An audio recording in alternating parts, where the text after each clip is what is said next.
So it's my pleasure to introduce our president of our Port of Tacoma, a woman that I admire greatly, who we saw in her election in 2019. She started talking about these progressive values and about environmental things, and at first all of her opponents were talking about no, no, no, and then pretty soon they all sounded like Kristin. They were all environmentalists. And she is one of the most persuasive people I've ever met. She's multi-talented, she's funny, she plays the piano amazingly, and she's a great friend. We have worked hard for her, and we're so grateful that she is on our Port of Tacoma. Kristin Ang. Wow. If I ever need anybody to write my dating profile, I think I'm going to pick Julie. Well, good evening, everyone. My name is Kristin Ang. I am your Port of Tacoma Commissioner. That's a Pierce County-wide election. But I don't think that's why you asked me here tonight, to fill in for last minute. I'm also the Policy Director for Faith Action Network, which is a statewide multi-faith organization that advocates for legislation that promotes social justice, a just and compassionate world, which I think this is why you are here today.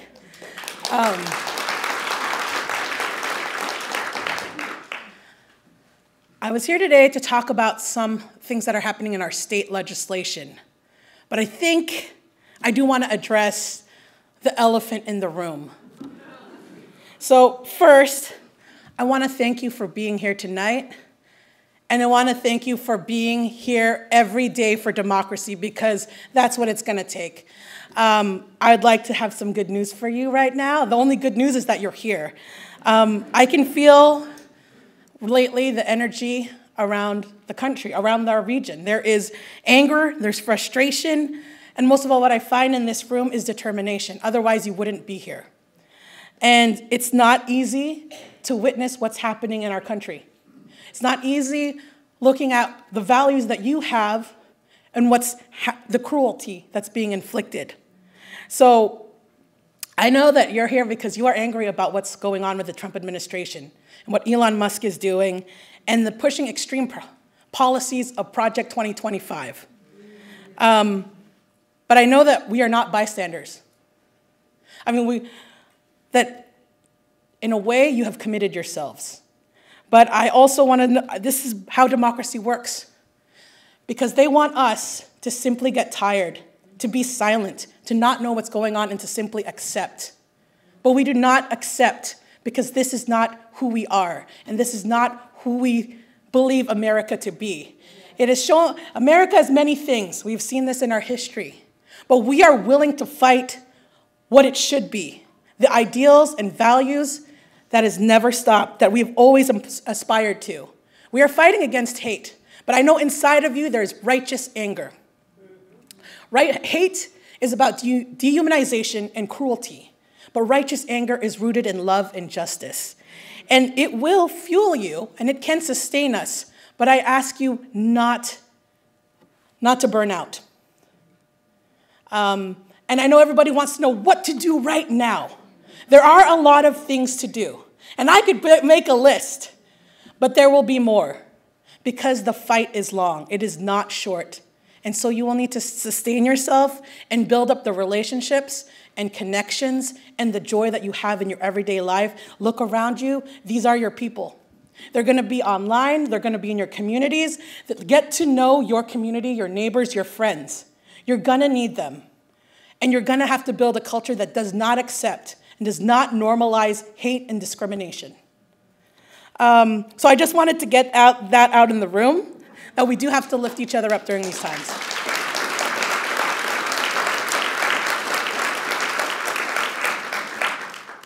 So I'm not going to sugarcoat it for you. Probably some people are like, oh no, she's talking about this, but it looks like we're heading towards a constitutional crisis. People don't want to say that word, right? And there's things that we can do on the local level to fight and build resilience in our state and our region.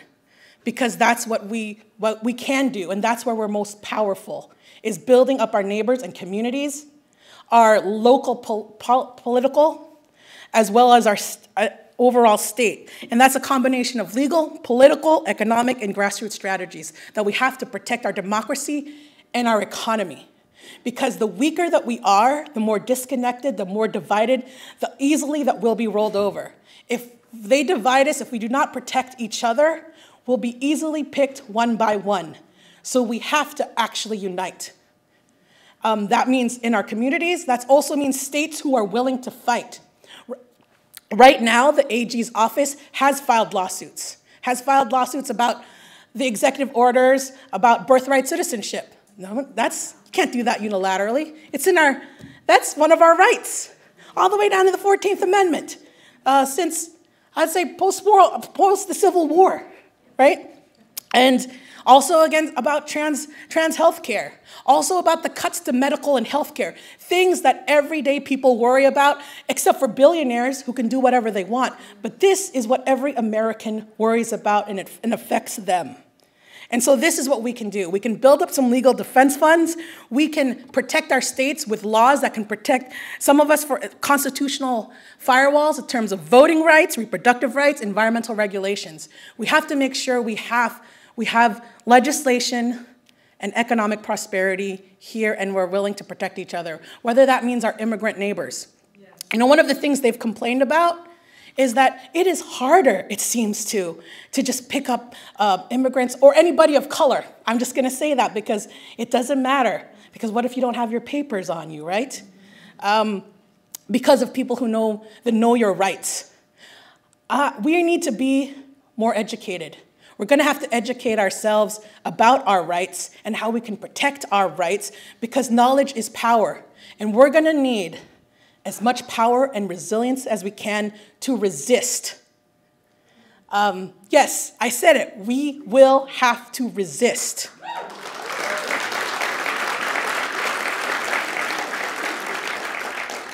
So we will have to support our organizations, whether that's the ACLU, whether that's our state government. We have to embolden them. We have to say, like, yes, we want you to fight. We will fight with you. Whether that's strengthening local governance. I know you're like, well, we're talking about the federal government. We want to go to the Treasury. Well, we're not in DC. If I could, I'd be protesting right there, blocking a door. But we are here. And it really matters who's in office, because they set the tone. They set the tone for government. They set the tone for your community. It also matters who we elect for judges, because they get to also decide. And we now know that very well. So we have to look at every single position, legislation of what's going on, and get really involved. And even pass laws that proactively protects us from the federal government. It's called like legislative resistance. And then there's our economic power. This is why I say we have to be economically strong, because we have to wield that. Whether that is boycotts, whether that's divestment, or whether using our own influence. We have to hurt people where they really care about. And if all they care about is money, then that is what we're going to go after. Because sometimes some people do not care about others. I'm just going to say, you're like, why would they do that? Like, I can't imagine anyone doing that. Because they're not you. I'm just going to say, they're not you. You wouldn't do that. You would think about the harms that you do, the impact. You don't think about it just in numbers. You think about the concrete pain and struggles of everyday Americans who have to struggle, economically struggle in our society, in this world. So we'll also have to band with labor. We need a strong labor front. And this is what happened in the civil rights movement. It was about labor power. It was about, I guess I'm Faith Action Network, so I'm going to say faith power, because we do have to believe. The strongest belief. Whether you believe in any power, you have to believe at least in yourself and believe that things can be better. So I would say, yes, take a look at what's happening with your labor unions, because they're going to likely strike. They're going to strike back, because their rights are going to be affected, because they're probably not going to want to pay us. They want to probably make us work, but not get the benefits and the fruits of what's due to American people. So take a look at your labor coalitions for some of that leadership. And yes, let's join the mass mobilizations that are happening. when you have the energy. I'm going to say you don't have to do everything, but do something. I think that's it. Don't get into the doom scrolling. Sometimes I do that. We only have limited energy, no matter how we're fueled. And so please conserve. This is the year of the snake for the Lunar New Year. It is about wisdom, focus, and conserving your energy for the long fight. Because this is like, I guess do the MLK quote, because everybody does it, but it's like the arc of justice is long, but arc of justice is long, but it does bend towards justice. But it's a heck of a fight. I'm going to say this is the struggle, and this is the purpose. So you are in a time of change and transformation. And a lot of it, they say, there's opportunity and challenges. I'm going to say there's a lot of challenges and struggle. But this world is changing, and so is America, at a rapid pace. So we also get to decide what kind of vision we want to happen. There's going to be a lot of disruption, but don't lose sight of what you really want to happen in your community, what you want to see, what you're willing to fight for in this country, because that's all a mix. Do not let one side or just a few people, I would say a small percentage, decide what kind of country we are and that their vision pans out. We have to fight for our vision, a vision of shared values, a vision that benefits all people, and justice for all. That's what we said. And so that is long. We need to connect with each other. Like, take a look in this room and outside of this room. We're going to have to build those things. So there's a lot of things we're going to do, but I probably should talk about why I was actually invited here, which is states. But I'm in it with you for the long haul. So now let me talk about what's going on in the state government, because it is also a struggle this year. This 2025 is considered the long session. That's 105 days. It's when the legislature sets a budget. That's operational, transportation, capital budgets. And we are in for the fight. There is a budget shortfall of $10 to $12 billion.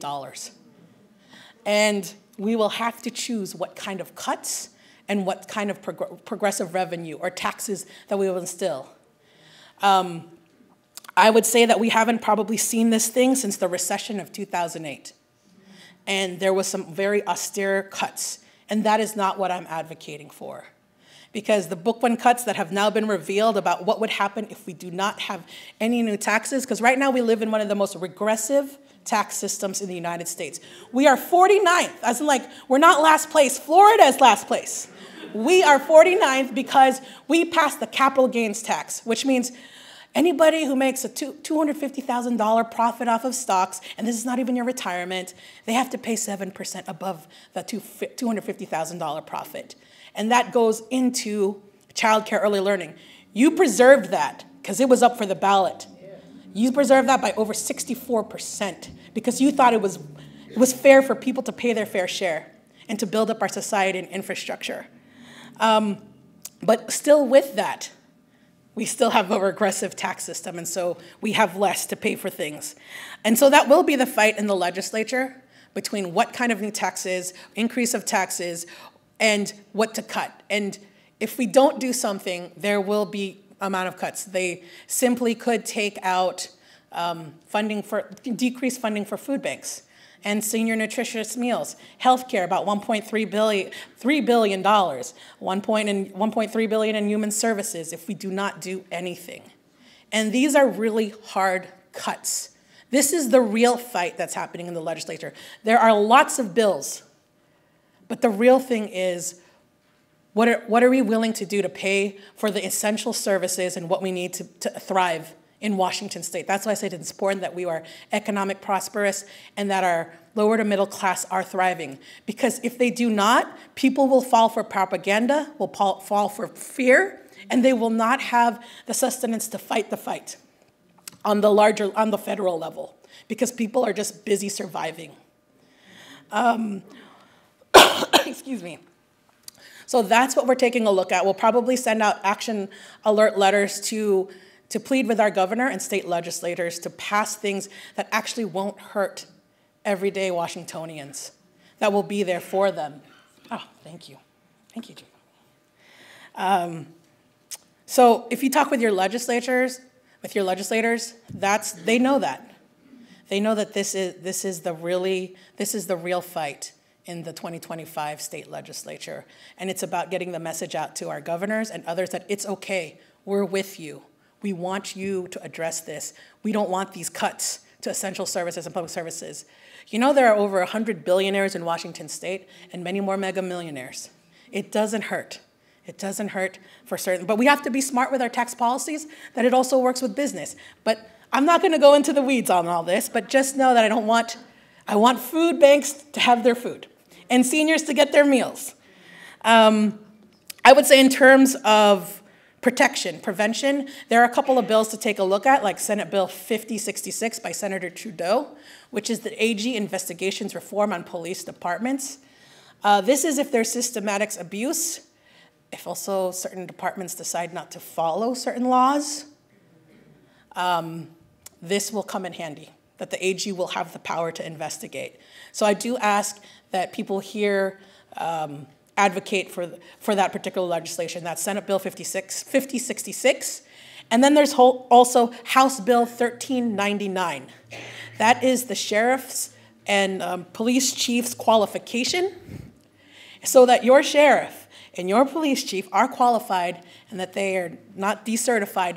But also what's important in that particular legislation is that they can't simply deputize people to be armed and to enforce whatever laws. And so whether that's to create a hunting party for cougars or a hunting party for other things, I'm just gonna put it that way. So this is a preventative measure. We hope to never have this, like that we'd have to really invoke this particular laws and really to take a look at it. But right now, I'm going to put, for me, every preventative measure that protects Washingtonians in case the extreme happens. We just have to have it there. I think that's my time. But thank you so much for having me here. And I guess I should say that you can always look up some of our legislative agenda with Faith Action Network. We have an advocacy on Thursday. It's www.fanwa.org. We also have ways there to teach people all about the issues as well as how to advocate their legislature. On my other hat, I have many hats. I'm also your Port of Tacoma Commissioner, so if you ever want to talk about economic development, environment, maritime schools, workforce development, we're doing very well. But we're also taking a look at the fact that our grants that we've already won are in jeopardy. Everyone's funding is in jeopardy, so we have to make our own organizations and governments resilient. And your state government is actually taking a look at that too. So thank you.